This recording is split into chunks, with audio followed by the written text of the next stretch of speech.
Welcome back. Well, the White House is making it a point to highlight its farming agenda under President Trump. And last week, the administration welcomed American farmers and a giant gold tractor to the White House to unveil its new website, onlyfarms.gov.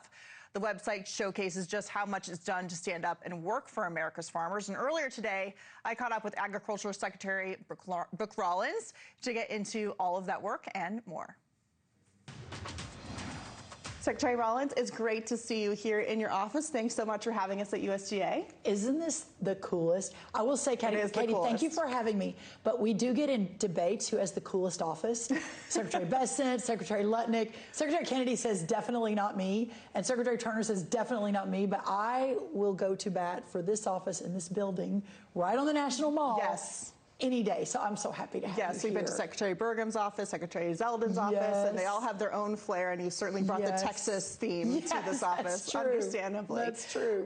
You're, of course, doing a lot of work in this building with your staff. You're going to launch Product of USA labels on things like poultry, beef, other products. Why is that? It seems like that's something that people would have had already, and are you doing this on labels for foreign beef as well?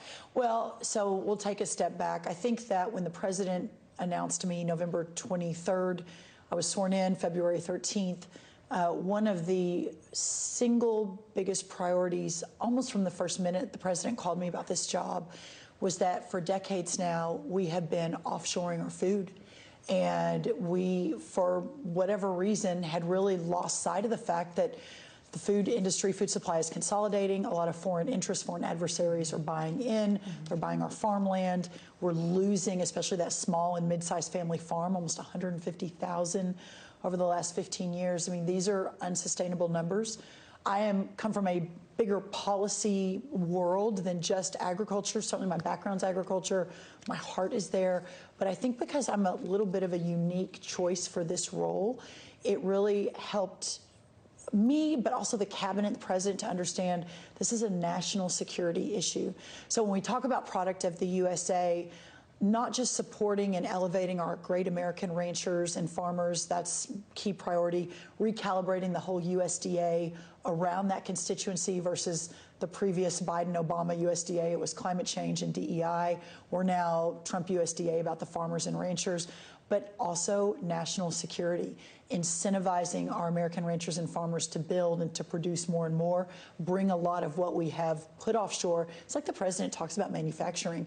We've got to do the same thing with our food supply. So Product of the USA is part of that. You mentioned the farmland and adversaries. Of course, China has been buying up farmland in the United States. What's the status of stopping that? There's been a lot of outrage throughout the country that that was even happening at all. What has USDA been doing to prevent that? So in 1983, China owned about 2,000 acres of American farmland. Today, it's almost 300,000 acres. And when you look at the heat map, maybe we can send it to you and you can put it up on your screen because I think it's such an important thing to talk about. You see that a lot of that farmland was purchased around our military bases. So back to the national security Just for farming, I'm sure. Yeah, just for farming, exactly. So it is an all of the above approach. For the first time ever, the Secretary of Agriculture this year now sits on the CFIUS committee with Secretary Bessent and Lutnick and others looking at every foreign purchase in America. Before, I don't think anyone really thought much about ag and food and farmland.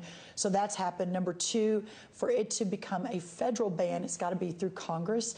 But we've come very close. Just in the last year, a couple of times, we've had it in legislation. So there's a chance it could be very soon federally. But from my perspective, where the real guardians at the gate are the states. And so a lot of the states I've been working with have already moved out in a very aggressive way. South Dakota, Arkansas, Texas, Florida, a lot of our red states, and I think there are actually a couple blue states too, have state legislatively said, we're not allowing this. In some states, Sarah Sanders has been the real bulldog on this. She's been the most aggressive. She's now clawing a lot of that back. So that's where, for the next 2 years and 11 months, is going to remain a big focus for me. But once we're past here, you know this, D.C. is like whiplash, depending on who's in the White House and who has Congress. But the states is where we can make these really long-term changes that will stick. So focusing on that now and really for the future. You mentioned the loss of family farms. We're seeing seeing this clash now between big data centers coming in and offering farms. We talked to a woman named Delcia from Kentucky last week on our show, and she turned down $26 million to keep her family farm in her family. What is your perspective on this situation we're seeing, where we need energy, we need these data centers to win the AI race?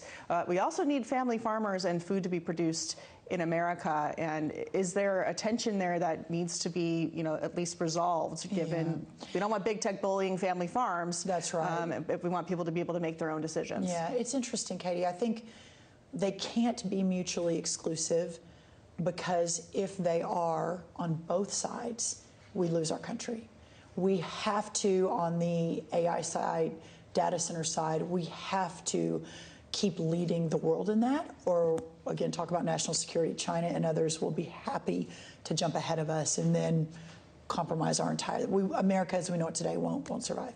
However, from my perspective, it is just as important, if not more, to ensure we're preserving the American Western heritage, pioneering way of life, our smaller family farms.